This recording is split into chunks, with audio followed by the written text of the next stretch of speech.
Hello, and welcome to a little video about Target 2B, where we will be transforming linear functions.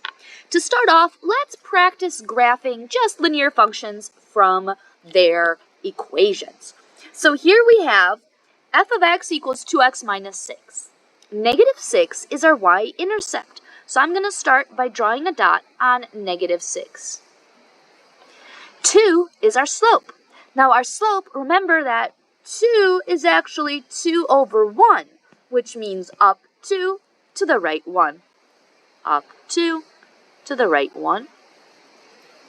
And then, hopefully you're using a straight edge, but connect those 2 points. Let's try that again for number 2. In number 2, we have a y-intercept of plus 1, so I'm going to draw a dot on positive 1. And our slope, now this is a weird one. Our slope is just this negative, which is really negative 1.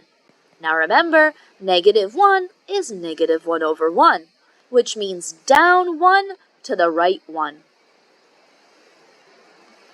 And there's our line. So, easy skills, y'all were amazing at this. So now let's actually apply some new things to it. What we're going to be doing with linear functions is transforming them. We are first going to be doing some vertical translations. Vertical translations happen vertically, up and down. So let's find out what they look like. First, for number 3, let's graph the original function f of x equals negative 2x minus 4. Negative 4 is the first point we graph because that's our y-intercept. And then we have a slope of negative 2, which means down 2 to the right 1. Whoops, that does not connect. Connect those points. Great. Now what I like to do is the transformation of f of x plus 6, which means we're going to add 6 to our original function. Oh, where did I put my writing? There we go. To our original function. So, this is what we get. F of x equals negative 2x. And I'm going to combine like terms. Negative 4 plus 6 is positive 2. Let's graph it. I start with positive 2. And then my slope is still negative 2. So down 2 to the right 1.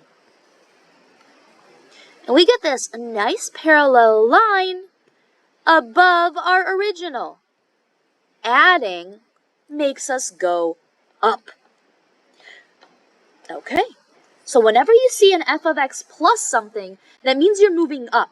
So after doing your transformation algebraically, that can help you see if you did it right. Maybe you accidentally did negative 4 minus 6 in your calculator and your graph ended up below.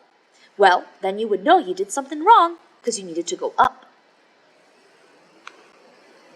Speaking of below, if plus means up, minus, you guessed it, means down. Let's prove it. First, I'm going to graph the original function. I'll start with the y-intercept as 5, and then I'm going to go up 2 to the right 3.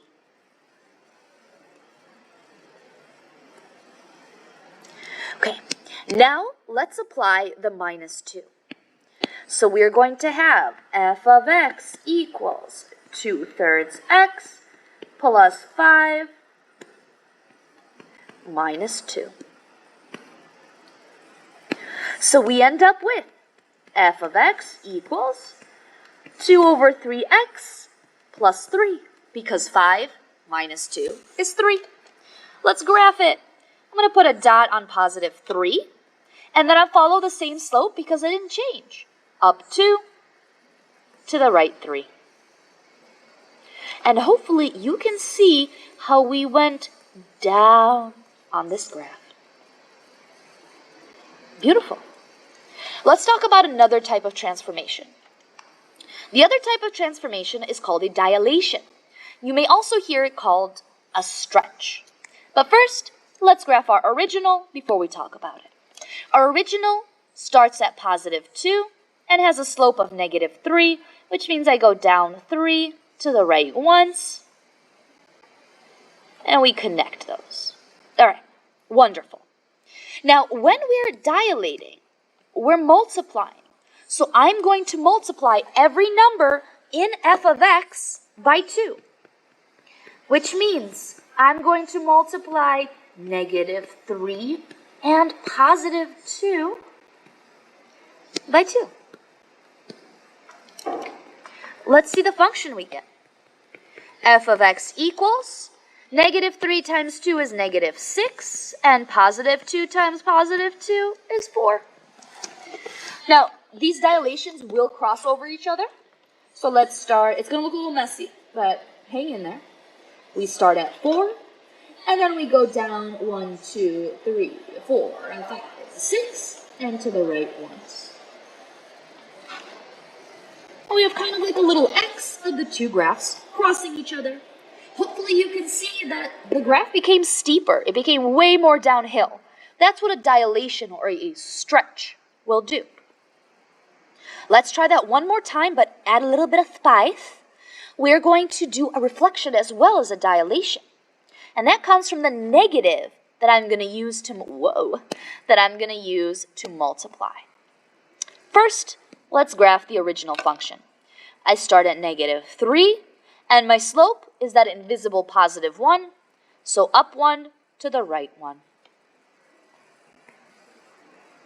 Okay, let's dilate. I'm going to multiply every part of my function by -3. I'm going to write 1 just as a placeholder in front of x, but I'm going to multiply by -3. All right, let's see what we get. F of x equals 1 times -3 is -3, and then -3 times -3 is +9. Be very careful. It's so easy to make a tiny little mistake and not multiply -3 by -3. Minus and negative are interchangeable. All right, let's graph it. First, we're going to put a point on 9, and then our slope is -3, so down 3 to the right 1. So we still cross, but the reflection happened because of the negative in front of the 3, so it changed direction. Instead of uphill, it's downhill, and it is steeper than the original graph is. Okay, that is it for target 2B. If you have any questions, let me know. Otherwise, have a wonderful, wonderful rest of whatever day it is for you. Bye!